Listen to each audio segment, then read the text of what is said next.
Selamat datang di pembelajaran IPA.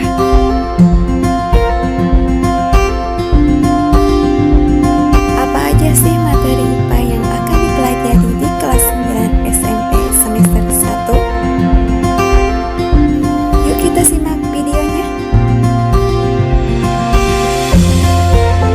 Assalamualaikum warahmatullahi wabarakatuh.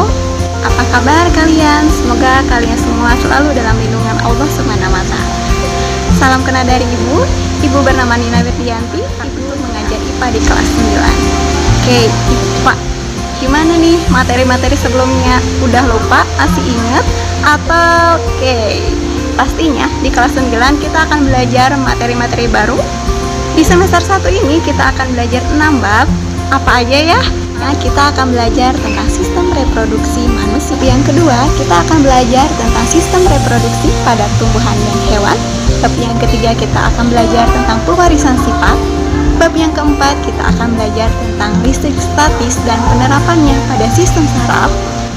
Bab yang kelima, kita akan belajar tentang rangkaian listrik, energi listrik, dan daya listrik. Dan bab yang keenam, kita akan belajar tentang kemagnetan. Kira-kira menarik bukan materinya? Yuk kita kenalan dengan materinya.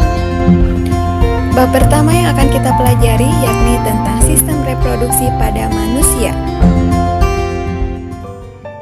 Kompetensi dasar pada materi sistem reproduksi pada manusia yaitu KD 3.1 yakni menghubungkan sistem reproduksi pada manusia dan gangguan pada sistem reproduksi dengan penerapan pola hidup yang menunjang kesehatan reproduksi.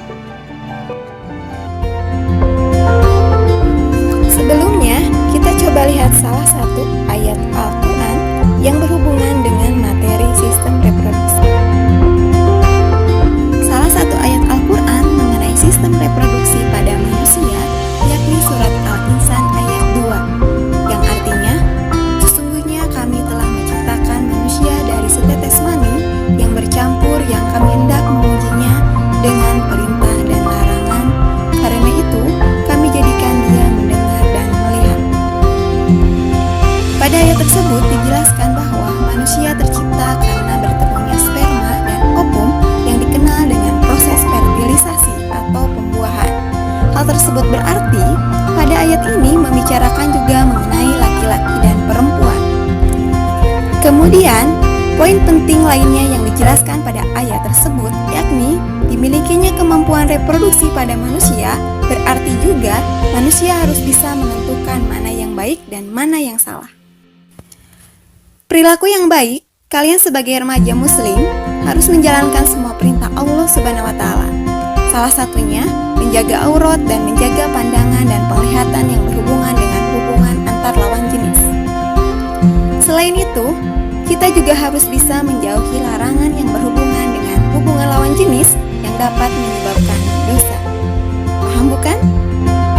Nah, dari ayat tersebut berarti kalian sebagai remaja, kalian harus bisa menjaga penglihatan dan pendengaran serta pergaulan agar masa depan kalian dapat terjaga.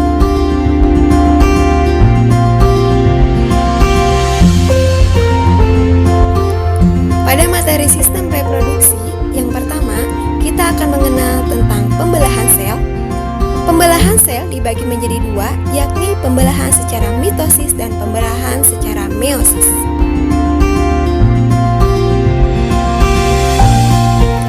Kemudian, kita akan mengenal organ reproduksi pada laki-laki dan organ reproduksi pada perempuan. Selanjutnya, tentang proses spermatogenesis dan proses oogenesis. Proses spermatogenesis yakni proses pembentukan sperma, sedangkan proses oogenesis yakni proses pembentukan ovum. Selanjutnya tentang proses menstruasi. Lalu tentang proses fertilisasi yakni proses pembuahan, yaitu proses bertemunya sperma dan ovum. Selanjutnya tentang penyakit-penyakit pada sistem reproduksi pada manusia.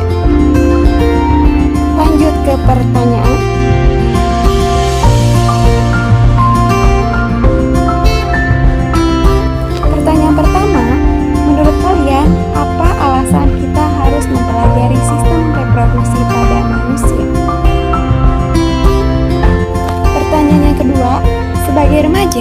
Apa yang bisa kalian lakukan agar terhindar dari perilaku tidak baik yang berhubungan dengan materi sistem reproduksi pada manusia?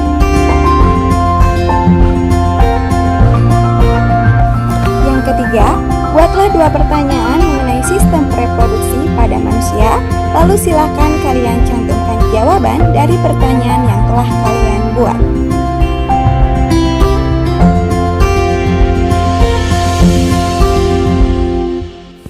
Ingat, pertanyaan yang dibuat tidak boleh sama antar siswa.